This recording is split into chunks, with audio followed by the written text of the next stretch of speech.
क्या आपने भी टेक्निकल एनालिसिस सब कुछ पढ़ लिया है? सपोर्ट रेजिस्टेंस कैसे ड्रॉ करते हैं, ट्रेंड लाइन कैसे ड्रॉ करते हैं, चार्ट पैटर्न्स कैसे ड्रॉ करते हैं, सारी चीजें होने के बाद भी कोई आपसे पूछ ले कि स्टॉक का एनालिसिस करके बताओ, आप ब्लैंक हो जाते हो वहां पे। अगर ऐसा होता है तो आज मैं बताती हूँ आपको स्टेप बाय स्टेप कैसे एनालिसिस करनी होती है किसी भी स्टॉक्स की।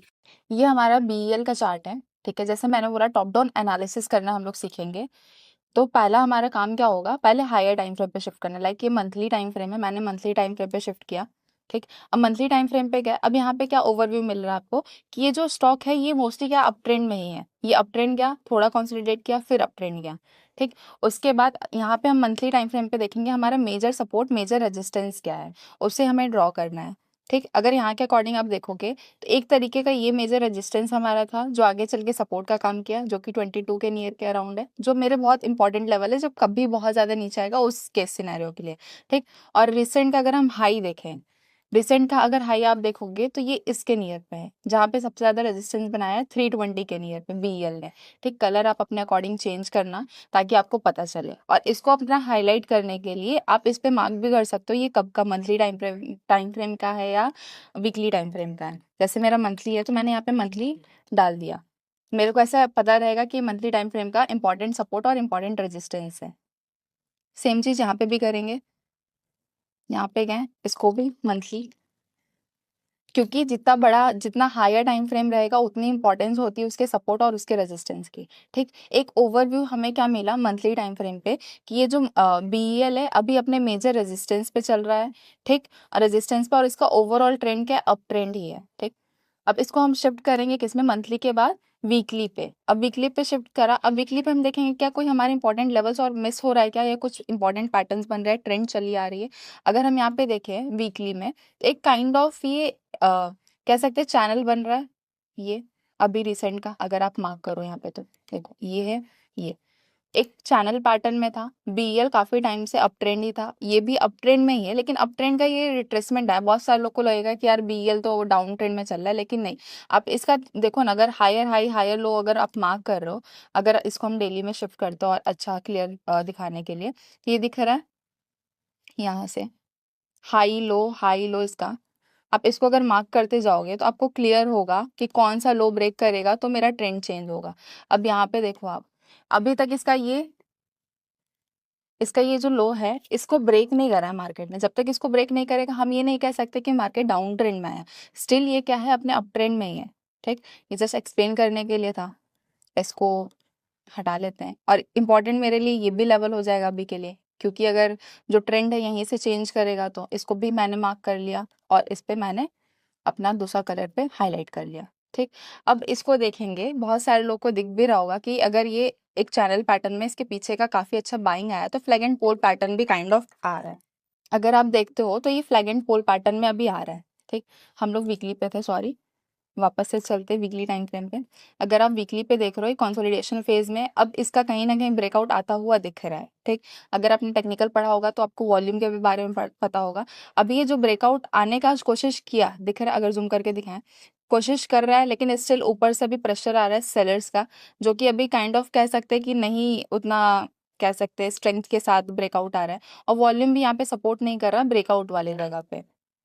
ठीक, अब इसके बाद सेकेंडरी क्या, अगर मेरे को क्लियर है कि मंथली टाइम फ्रेम का ये इंपॉर्टेंट रेजिस्टेंस अगर स्टिल यहाँ से ब्रेक भी करता है तो मेरे को पता है कि यहाँ पे एक बार को सेलिंग वापस से आ सकती है, क्योंकि बहुत इंपॉर्टेंट लेवल है, ये बहुत रिस्पेक्टफुल लेवल है। जब तक इसको ब्रेक नहीं करता बीएल हम लोग आगे का प्लान नहीं कर सकते। ये चीज क्लियर हुआ पहला।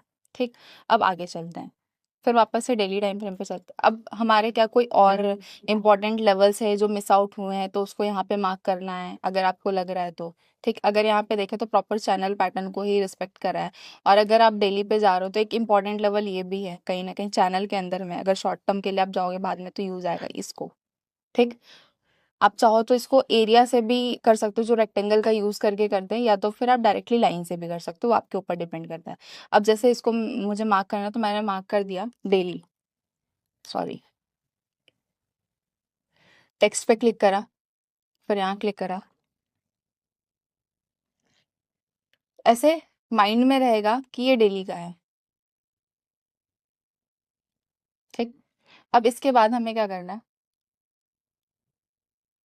और कुछ इंपॉर्टेंट लेवल है तो कुछ उसको मार्क करिए। मार्केट तो अब ट्रेंड में चल ही रहा है। ठीक, अब यहाँ से क्लैरिटी आ रही है थोड़ी थोड़ी कि हमें क्या प्लान करना है। अभी तक कुछ भी माइंड में नहीं आ रहा था कि यार स्टॉक्स पे क्या करना है क्या नहीं। अब धीरे धीरे देख रहे होंगे। ठीक, अब इसको मैंने 4 आवर के टाइम फ्रेम पे शिफ्ट करा। 4 आवर के टाइम फ्रेम पे देखेंगे, अगर और जूम करें रिसेंट पे चले, तो एक यहाँ पे भी एक एरिया है अभी के अकॉर्डिंग। ये जगह पे देखेंगे तो ये इस जगह पे मार्केट बहुत टाइम से कंसोलिडेट कर रहे हैं। यहाँ पे देखेंगे अराउंड 8 से 9 कैंडल इसी सेम जगह पे इस लेवल को ब्रेक ही नहीं कर रहे हैं। यहाँ पे कंसोलिडेशन एरिया बना दिया गया है। अभी रिसेंट करंट रिसेंट का अगर कोई पूछे अभी रिसेंट में क्या कर सकता है, तो ऑब्वियसली आपको ये भी क्लियर हो गया अभी मार्केट एक कंसोलिडेशन जोन में है। जब तक इसके बाहर नहीं निकलता आप कुछ भी नहीं कर सकते इसमें। ठीक, और ओवरऑल अगर व्यू देखा जाए बीईएल में, अगर अब तक में आपने एनालिसिस करा, तो ये चीज़ तो क्लियर हो गया कि बीईएल में हम लोग एक ट्रेड प्लान कर सकते हैं जो कि अप ट्रेंड का होगा। जब लेकिन स्टिल उसमें भी एक टर्म है, जब तक 320 के ऊपर जाकर के सस्टेन ना करे। एक क्लोजिंग अलग चीज होती है। अगर क्लोजिंग कर लिया, फॉर एग्जांपल क्लोजिंग कैसा, जैसे ये हमारा ये था। ठीक, ये अगर यहाँ पे एक कैंडल ऐसे ब्रेक कर रहा है, ठीक, क्लोजिंग कर दिया, ऐसा नहीं कि मैं डायरेक्टली नेक्स्ट कैंडल पे मेरा पोजीशन बन जाएगा, ऐसा नहीं करना। कैंडल यहाँ पे क्लोज कर दिया, फिर कुछ टाइम जा करके ये कंसोलिडेशन फिर यहाँ पे आनी चाहिए। जैसा ये है सेम, ये कंसोलिडेशन है सेम, ऐसा हमें यहाँ पे भी चाहिए ताकि मार्केट यहाँ पे कुछ टाइम सस्टेन करे, टाइम स्पेंड करे। फिर उसके बाद जो बाइंग आएगी काफ़ी अच्छी आएगी।